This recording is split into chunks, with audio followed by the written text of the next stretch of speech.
Okay, real quick, let's go over a few things here. Number one, though, do we see the hat? Do we see my little cute mini mascot with the Yankees hat on? Okay, this is the silver lining. This was the last thing to come in. We're gonna leave baseball season there. However, I do really love, again, the Kobe 6 Dodgers pair that's coming out next year. I think those look amazing. And if you didn't catch a video, it was a while ago, but I definitely posted the clip on Instagram of how much it will cost you if you're chasing every and anything in 2025. And that number is high at about $5,600, and that's just for retros, and you still don't know all the retros that are dropping, so please just don't let yourself be overwhelmed, okay? I know someone commented on IG, they were like, okay, this is a little bit overwhelming. It can probably feel that way, especially if you are someone who has diversified what they like in sneakers, so there are other brands and other models you're excited to see because they're doing new things. Even though Nike is doing something different, right? With the brand new 3D printed shoe, they're doing something different. Not that we haven't seen that before, but it's just nice to see something relatively new, I guess, or feel newer with Nike. But don't let yourself be overwhelmed for 2025. And yeah, that being said, there are new things happening. One thing I'm sure, if you had to bet on something prior to 2024 that you thought would make me happy, that would merge my two worlds together of essentials, well, yeah, I'll just say Fear of God maybe, and the WNBA, you would have thought those two things coming together would be everything, right? Yeah, in 2024, you'd be wrong. But I am happy for anyone interested in the brand new on the way, or I should say, actually, it may have dropped already, depending on when this video is coming out. But so we have the announcement that Fear of God embarks on multi-year partnership with the NBA and the WNBA. So it stated that the game of basketball has always served as a well of inspiration for Fear of God, stated by Jerry. Sport shapes and informs the emotion, point of view, and the very fabric of what we do and who we are as a brand. Which is great. He said that he wants to fill the demand for elevated and aspiration fan merchandise. I'm just going to throw up on screen some prices just to remind you if you weren't anticipating what they were going to cost. That's what that's what you need to aspire to pay right now in this economy, and it's a no for me. It really is. Now, that's not outside of where I already stand, right? With the new essentials and the new fit, the finishing on the cuffs. I've stated I'm not a fan of that. That doesn't change because the WNBA is printed on the front. Mind you, it's like a very simple design. Like very simple. Like it's just WNBA, and then it's just like Skytown, and then essentials under there. So it's not going to be a whole lot. It's different from what you've been seeing. But at like $70 a shirt, personally for me, yeah, I'm good. I am. Now, if it wants to go on sale, maybe. But at $70 for that, no. And part of the reason is because there are so many other WNBA-focused merchandise brands that are amazing in every way of what they deliver, the originality they give, the creativity that is there. And I am all for those. I mean, you guys know I'm looking right now. There's so much Playa Society right here, and like this whole WNBA section that I have within my closet right now. So much. There's also Round 21. My Juju shirt is Out West 19. Now, of course, she's not in the WNBA yet, but we just need to wait our time and be patient. So I personally, myself, I am not jumping at these, but if you were interested and curious, and if the link is already out there, I'll be sure to put it in the description box for this video, just so you can check it out. And if you want to buy it, by all means, go ahead, pick up the short, I think it's shorts, sweats, t-shirt, and a hoodie. But for me, it will just not be that. Other things that have recently happened. You would think that within sneakers, I would be super excited when we get to, like, the sneaker of the year discussions.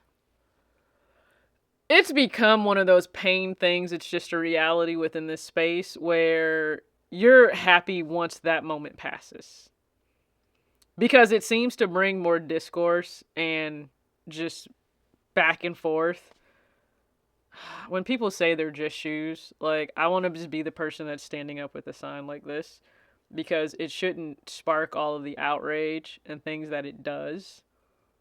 And it usually originates with Complex, to be fair. Now, I've done my fair share of dragging of Complex in the past. I feel like it's like ethical dragging, right? Mainly because I think often as media, which, side note, someone tried to refer to me as media the other day. And I'm just a woman that gets up here on camera and I talk about the things that I like, which are like sneakers and you being financially responsible in pursuing those, and like sports here and there. Sweetheart, I am not media. Like, I am not. So I just need you guys to drop that. But with them being actual media, okay, that is looked at to fully assess the entire landscape of sneakers, then yes, I think I do hold them to like a certain standard, even though they just keep falling below that. But I do hold them to that, just as we hold other, I would think entities in this space to a certain standard. When it comes to individuals, your individual sneaker of the year list, it is just that. It is yours. It is subjective. It has nothing to do with me. I do not care. I will sleep so soundly at night on the brand new $40 cooling memory foam pillow that I just bought today at Target. I will sleep so soundly because your sneaker of the list has nothing to do with me. And mine has nothing to do with you. It's not dropping now. I am going to wait fully until like the end of the year, drop it and go peace. Let's move on to 2025. But it just creates such tension between people.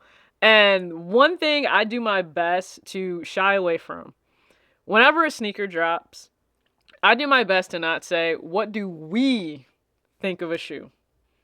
Not that I don't respect your subjective opinion on a shoe. Not that I don't want you to share it below, because I say all the time, drop in the comments your thoughts. Your thoughts. We do not share a brain, a wallet, style, nothing. Which means what you think of a shoe is not going to be exactly what I think of a shoe, and we should not have so much influence on each other that I sway you one way to do something or you sway me one way to do something. We should not. That is just where I stand. Understand, it's not meant for you to agree with the list. And if you are so enraged by a list, get your phone, right? Get this device, okay? They're all very technically inclined. Get this device. Hit record. Make your own video, post your own lists on your own platform. It's that simple. It is. Have like different criteria of what they would designate that what does it qualify? What qualifies to be on sneaker of the list? With me, the one thing I will say, if it's a shoe that like 90% of the public didn't touch, then it can't really be on the list for me in any given year. So that's why I did roll my eyes when Complex put like the Dior one or a Louis Vuitton Air Force One is on there. No. And there are some where I would love to put a shoe on the list, but it just wasn't available to the public, right? Kelsey's Jordan 4 PE for the WNBA. Beautiful sneaker. Like, oh my God, it was one of the most gorgeous Jordan 4s ever. But was that something that we as consumers even had an opportunity to touch? No. So therefore, I wouldn't put it on the list. I do know once I gather all of my thoughts from my list, let me just say this preemptively: a Travis Scott will not be on this list. And I don't care whose feelings that hurts. A Travis Scott will not be on the list. I'm like shifting back and forth between maybe, I don't know, like 5 to 6 pairs, but a Travis will not be on the list. So if you're a stan of him, that's awesome. I really hope maybe you went to ComplexCon and you got something of his. I hope you hit on a shoe of his this year, but it won't be on my list. It will not. I just want us all to remember that we will not, on our obituaries, I really hope like sneaker of the year isn't put on there, right? So like, why do we behave the way we do over it? I just don't know. I don't. Also, by the time you're viewing this, it may or may not be my birthday. So the big 3-5, my KD year. And I'm just beyond grateful for any and everything that God has placed in my life.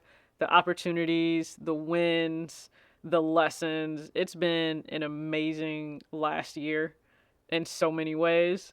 In terms of gifts, now I didn't personally pick up a sneaker for myself. Essentially, I think my mom has ended up providing me one.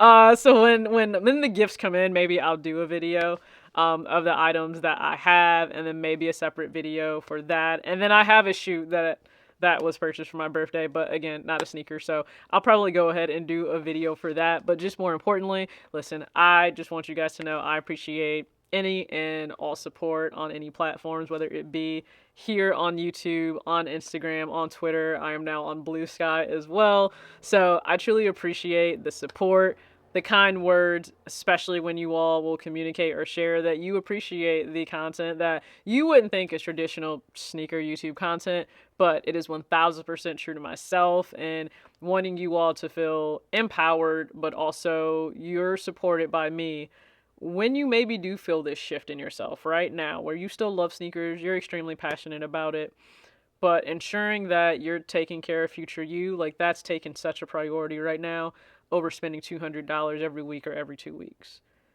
So don't feel alone if you have shifted in that way. I love to know that, and to know in here that you guys are investing more, you're saving more, you're preparing for memories with your family, whether it's trips, whether it's a milestone of purchasing a home, paying off a car, becoming debt free, whether it's with credit cards or student loan debt, or just discovering that less is more, that you really are complete in an empty room without more and more stuff being added. And you're also blessing others by getting rid of things. It could be donating, it could be gifting. Just know I support it just like you support me.